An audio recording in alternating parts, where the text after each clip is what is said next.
کہ جو خاص اقوام تھیں ملک کنعان کی، جی جی ان کا ماننا یہ بھی تھا کہ پہاڑوں پہ دیوتا رہتے ہیں، جی جی بے ان شک کا بردر تصور جی، بھی ساتھ ہے۔ ہاں بے شک، اس کے لیے ہمیں پیچھے جانا پڑے گا۔ جی جی جب ہم غور کریں تو جب خدا نے اپنی قوم کو موسیٰ کے ذریعہ سے ملک مصر غلامی کے گھر سے چھڑایا، جی جی جی تو جب یہ سفر کرتے کرتے کرتے کرتے یہ جب آتے ہیں ملک کنعان میں، تو وہاں پر بہت ساری قومیں بسی ہوئی تھیں۔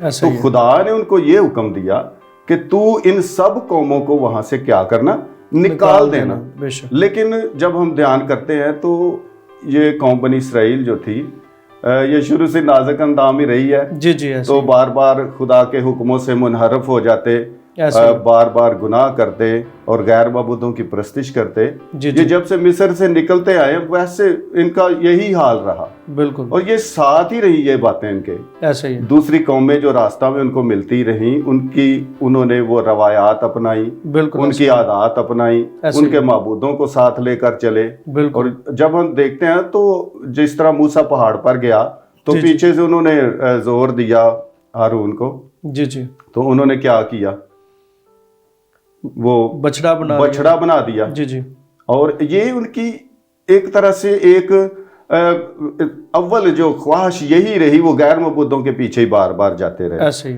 لیکن جب خدا نے انہیں یہ حکم دیا کہ آپ نے کیا کرنا ہے، ان قوموں کو نکال دینا ہے، جی جی لیکن وہ ایسا نہیں کر سکے۔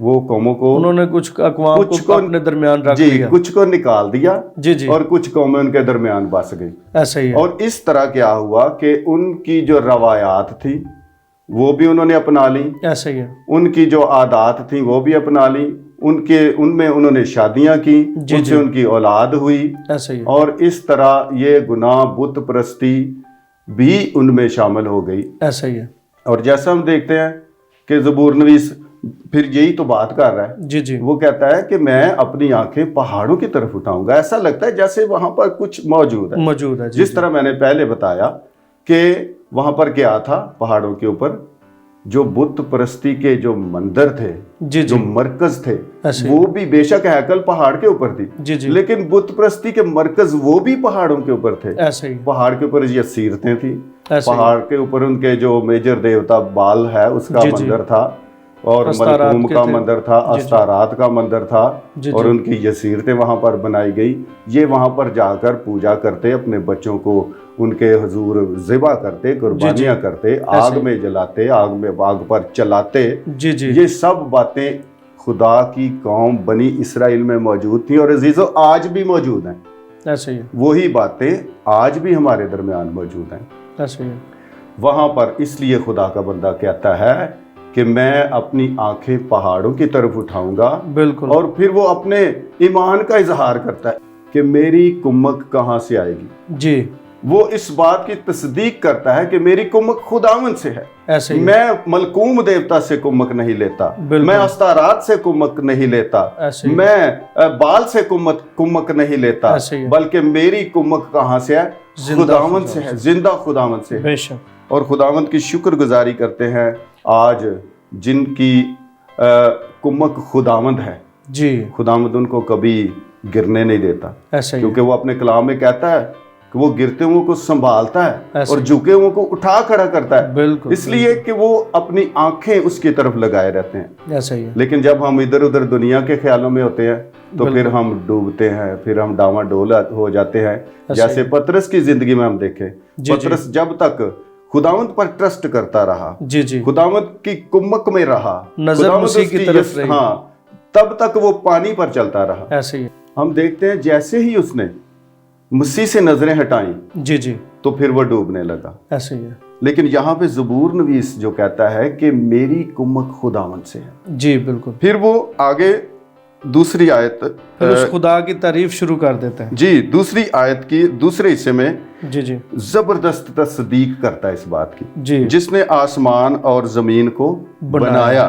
بالکل، پھر آگے اگر ہم سارا زبور دیکھیں تو وہ کہتا ہے وہ تیرے پاؤں کو پھسلنے نہ دے گا، تیرا محافظ اونگنے کا نہیں۔ جی ہم دیکھیں کہ خدا اپنے کام کو پورا کرنے کے لیے جاگتا ہے ایسا ہی ہے، اور وقت پر پورا کرتا ہے۔ بالکل، ٹھیک ہے، اس لیے ہم بے شک کئی بار بھول جاتے ہیں، اونگتے ہیں، خدا کی خدمت میں غافل ہو جاتے ہیں، بالکل خدا کے ساتھ جو کمٹمنٹ ہے ہماری اس میں کمزوری آ جاتی ہے، انسانی ناطے سے ہم غفلت کا شکار ہو جاتے ہیں۔ ایسے ہی ہے، لیکن ہمارا خداوند جو ہے جس وہ طرح اونگتا خدا بھی نے ہمیں سنبھالا ہے، اس کا وعدہ کیا ہے کہ میں تجھے سنبھالوں گا، تو وہ کبھی نہیں اونگتا، وہ کبھی لیٹ نہیں کرتا، کبھی دیر نہیں کرتا۔